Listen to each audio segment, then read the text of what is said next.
Hey everyone, आप सभी का स्वागत है हमारे यूट्यूब चैनल में। तो जैसा कि हमने लास्ट एपिसोड में देखा था, जो त्यान होता है वो ये निश्चय कर चुका होता है कि अब वो उस बीट के अंदर से उस क्रिएचर को निकाल के रहेगा जिसने त्यान की जान बचाने के लिए अपने आप को यहाँ सेक्रीफाइस कर दिया था।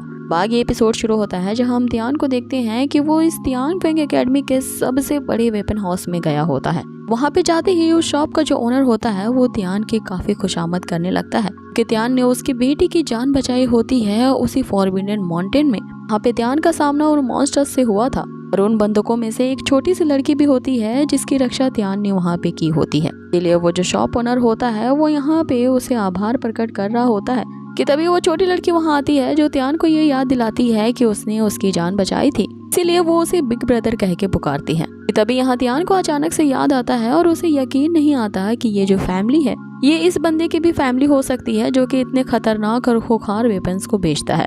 आगे हम उस शॉपकीपर को देखते हैं जो त्यान के इस फेवर को लौटाने के लिए उससे कहता है कि वो उस शॉप की जितनी सारी वेपन्स है वो उन्हें दे सकता है। इवन कि आज के बाद से वो उसका बिग ब्रदर होगा और जो भी त्यान को परेशान करेगा वो मुझे परेशान करने के बराबर होगा। आज के बाद से त्यान को अगर किसी भी तरह का वेपन चाहिए तो वो बिना एक पैसा भी खर्च किए यहाँ से ले जा सकता है। जिस पे त्यान उसे कहता है कि वो यहाँ किसी नए वेपन के लिए नहीं आया है बल्कि उसे अपने सॉफ्ट आर्मर को रिपेयर कराना है जो कि उस माउंटेन की फाइट में बुरी तरह से क्षतिग्रस्त हो चुका था। ये देखते ही वो जो शॉप का ओनर होता है पूरी तरह से इमोशनल हो जाता है कि उसने यहाँ हम सबकी जान बचाने के लिए अपनी जान पे खेल करके इस तरह से फाइट किया कि ये इसका सॉफ्ट आर्मर जो कि सबसे ज्यादा पावरफुल है वो भी क्षतिग्रस्त हो गया। आगे वो शॉपकीपर त्यान से कहता है कि मैंने अपनी पूरी जिंदगी स्पेंड कर दी है इस तरह के वेपन्स को बनाने और रिपेयर करने में।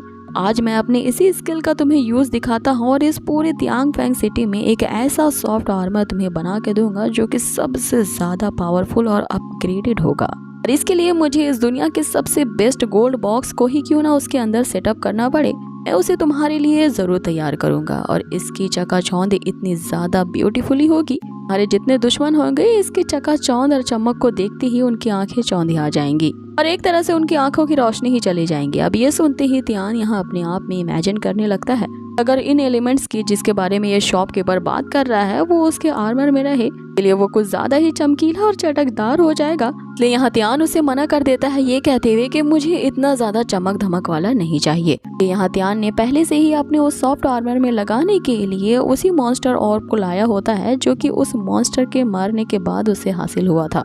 त्यान उस शॉपकीपर को वही ऑर्ब देते हुए कहता है कि उसे किसी तरह का कोई गोल्ड बॉक्स नहीं चाहिए बल्कि उसी एलिमेंट को उसके सॉफ्ट आर्मर में लगा दो। वो जो एलिमेंट होती है वो कोई ऑर्डिनरी एलिमेंट नहीं था बल्कि 3rd ग्रेड का गोल्ड बॉक्स होता है। इसे देखते ही वो शॉपकीपर समझ जाता है कि ये स्टोन इतनी ज्यादा एनर्जी रिलीज करेगी सॉफ्ट आर्मर का मुकाबला कोई भी नहीं कर पाएगा। साथ ही त्यान अब उसे इतना ही नहीं त्यान उसे कुछ और भी प्रीशियस स्टोन्स देता है जो कि उन्हें दूसरे मॉन्स्टर्स के ऑर्ब होते हैं।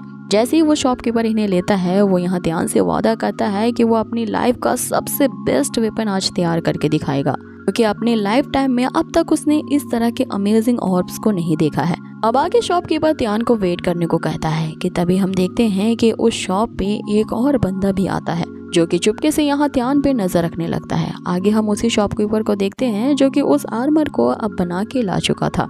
अब यहाँ वो शॉपकीपर उस आर्मर के स्किल्स के बारे में बताने लगता है। ये आर्मर मैंने तुम्हारी ही द्वारा दी गई मैजिकल ऑर्ब्स के टॉप क्रिस्टल से बनाया है। साथ ही मैंने इसे आइस मैजिक क्रिस्टल से सील किया है जो एक दूसरे से कनेक्ट हो करके ऐसे स्पिरिचुअल पावर्स के एट्रीब्यूट्स को रिलीज करेंगे जिसके कारण इसकी डिफेंस पावर से लड़ना नामुमकिन होगा।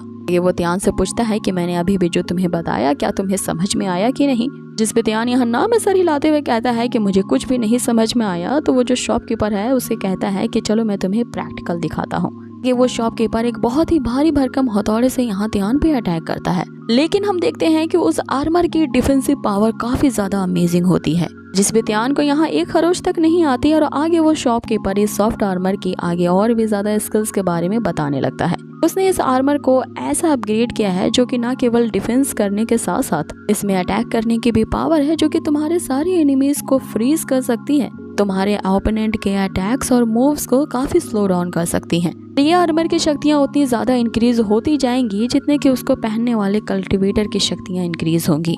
जैसे जैसे वो अपने कल्टीवेशन लेवल को अपग्रेड करेगा ये आर्मर की पावर भी इंक्रीज हो जाएगी। अब ये सुनते ही यहाँ त्यान से एक सेकंड भी रहा नहीं जाता और वो इस आर्मर के स्किल्स को अब प्रैक्टिस करना चाहता था।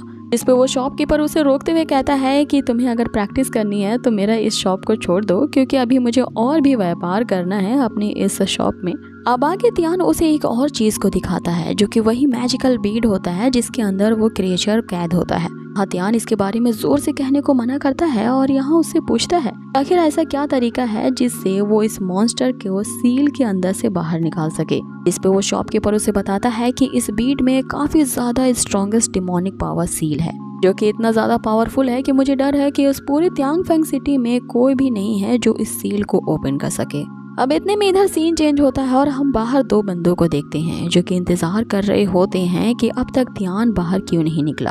जिनमें से पहला बंदा उसे पूछता है कि कहीं उसे हमारे आने का पता तो नहीं चल गया, तो जिसपे वो दूसरा बंदा उसे जवाब देता है कि अगर उसे पता चलता है तो चलने दो और हम इस बार पूरी तैयारी के साथ आए हैं। अब ये जो बंदे होते हैं वो उस बंदे का पीछा कर रहे होते हैं जो त्यान का पीछा कर रहा होता है, क्योंकि वो जो बंदा होता है वो एक टॉप मास्टर लेवल का होता है और ये उसी पॉइजनस स्कॉर्पियन ग्रुप का ही होता है। अब ये दो बंदे उसी का पीछा कर रहे होते हैं। यहाँ इन दोनों के बीच ये शर्त भी लग जाती है कि उनमें से जो उसे हरा पाएगा उसे 10 गुना ज्यादा रकम दी जाएगी। बाकी यहाँ सीन शिफ्ट होता है वापस से उसी वेपन शॉप की तरफ जहाँ त्यान ने उस सॉफ्ट आर्मर के बदले में उस शॉपकीपर को काफी सारी रकम दी होती है।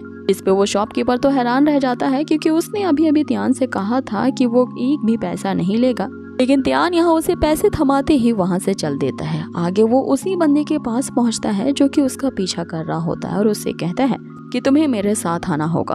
अब आगे त्यांगफेंग और वो बंदा यहाँ पे एक सुनसान गली में पहुँचते हैं जिनका पीछा वही दो बंदे फिर से कर रहे होते हैं। अब आगे त्यान उस गली में रुकता है और साफ साफ उस बंदे से पूछ बैठता है आखिर तुम कौन हो और मुझसे क्या चाहते हो और मेरा इस तरह से पीछा क्यों कर रहे हो। जिसपे उस बंदे के ये कहते ही कि कोई तो है जिसने तुम्हारी जान के बदले में मुझे काफी अच्छी खासी रकम दी है। तो उसके एक अमेजिंग से वेपन निकालते ही यहाँ त्यान पे जैसे ही वो अटैक करने को बढ़ता है इस एपिसोड को कर दिया जाता है फिनिश। सो गाइज आप लोगों को ये आज का एपिसोड कैसा लगा मुझे कमेंट बॉक्स में जरूर बताएं। बहुत ही जल्द मिलेंगे आप लोगों से इसके नेक्स्ट एपिसोड में। Till then take care, stay healthy, bye.